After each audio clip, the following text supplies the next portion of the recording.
अमरावती महानगरपालिका मालमत्ता कर विभागाच्या वतीने सामान्य करावर 10% विशेष सूट दिनांक 2 व 3 ऑगस्ट 2025 पर्यंत। स्क्रीनवर दिलेला QR स्कॅन केल्यास ऑनलाईन पेमेंटवर मिळवा 3% अतिरिक्त सूट। अमरावती जिल्ह्यातील भातकुली तालुक्यातून एक धक्कादायक बातमी समोर येत आहे। भातकुली येथे 17 शेतकऱ्यांना त्यांच्या शेतीत जाण्यासाठी रस्ता नसल्यामुळे मोठा मनस्ताप सहन करावा लागत आहे। प्रशासकीय इमारतीसाठी भूमिपूजन झाले, मात्र शेतकऱ्यांच्या रस्त्याचा प्रश्न आजही अनुत्तरितच आहे। पावसाळ्यात चिखलामुळे आणि इतर वेळी जास्त मजुरी देऊन शेतीमालाची वाहतूक करावी लागत असल्याने शेतकरी हवालदिल झाले आहेत। प्रशासकीय अधिकाऱ्यांपासून ते थेट पालकमंत्र्यांपर्यंत निवेदन देऊनही त्यांच्या प्रश्नांकडे दुर्लक्ष केले जात आहे। शेतकऱ्यांनी दिलेल्या प्रतिक्रियांमधून त्यांची व्यथा स्पष्ट होत आहे। बघूया याबाबत सविस्तर वृत्तांत। हे चित्र आहे भातकुलीतील 17 शेतकऱ्यांच्या परिस्थितीचे, जे अनेक वर्षांपासून आपल्या शेतीकडे जाण्यासाठी रस्त्यांसाठी झगडत आहेत।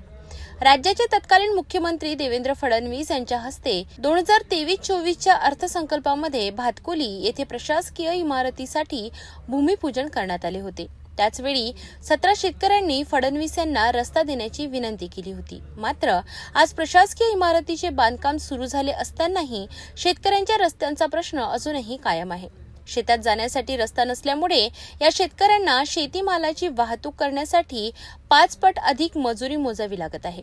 विशेषतः पावसाळ्यात परिस्थितीची आणखीनच बिकट होते। रस्त्यावर मोठ्या प्रमाणात चिखल असल्याने शेतीची कामे करणे आणि शेतीमाल बाहेर काढणे एकच मोठे आव्हान बनले आहे। या प्रश्नांसाठी शेतकऱ्यांनी सुरुवातीला तहसीलदार भातकुली यांना निवेदन दिले, परंतु त्यांच्यावर कोणतीही कारवाई झाली नाही। त्यानंतर सर्व शेतकऱ्यांनी एकत्र येऊन अमरावती जिल्हाधिकारी कार्यालय आणि पालकमंत्र्यांनाही निवेदन सादर केले, तरी सुद्धा त्यांच्या निवेदनाची दखल घेतली गेली नाही। यामुळे शेतकऱ्यांमध्ये प्रशासनाविरोधात तीव्र संताप व्यक्त होत आहे। त्यांनी आपली ही व्यथा सिटी न्यूज समोर मांडली। आम्हाला तुमचं कामाची काही घेणं नाही, आम्हाला आमचा रस्ता पाहिजे। सिमेंटच्या जागेवर तुम्ही माती टाका, आम्हाला तुमच्या बांधकामात काही घेणं नाही आहे। होते आम्ही तिथून उचलून देऊ साहेब, सांगा 300 रुपये पोतं तिथून आणायचं। त्या दिवशी तहसीलदाराला म्हटलं, साहेब मी 1000 रुपये देतो, एका माणसाला फक्त मावरात पोतं नेऊन दाखवा, इतकं खिचड होतं। तहसीलदार म्हणे बस उद्या येतून करून देतो।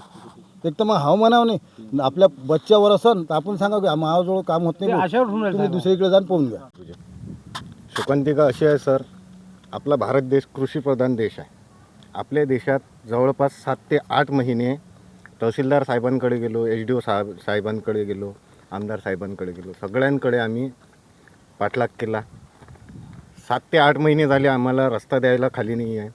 भारत हा कृषीप्रधान देश आहे, इथं रस्ता द्यायला फुरसत नाही आहे। नॉन ॲग्रिकल्चर इथं डायरेक्टली भेटते, लेआउट डायरेक्टली भेटू शकते, मग शेतकऱ्याला रस्ता का नाही भेटू शकत?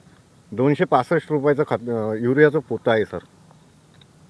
रस्ता नसल्यामुळे 300 रुपये फक्त शेतात आणायचे द्यावं लागते। आता किती मोठी शोकांतिका आहे तुम्ही समजू शकता।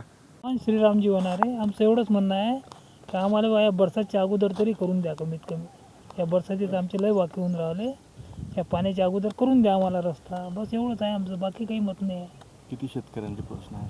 17-18 शेतकऱ्यांचे प्रश्न आहे। भातकुलीतील या 17 शेतकऱ्यांची कशी परवड होत आहे? विकासाची मोठमोठी आश्वासने दिली जात आहेत, परंतु शेतकऱ्यांच्या मूलभूत प्रश्नांकडे दुर्लक्ष केले जाते। प्रशासकीय इमारतींसाठी जागा मिळते, बांधकाम सुरू होते, मात्र शेतकऱ्यांना त्यांच्या हक्काचा रस्ता मिळत नाही। आता हे 17 शेतकरी शासनाच्या आणि प्रशासनाच्या मदतीची वाट पाहत आहेत।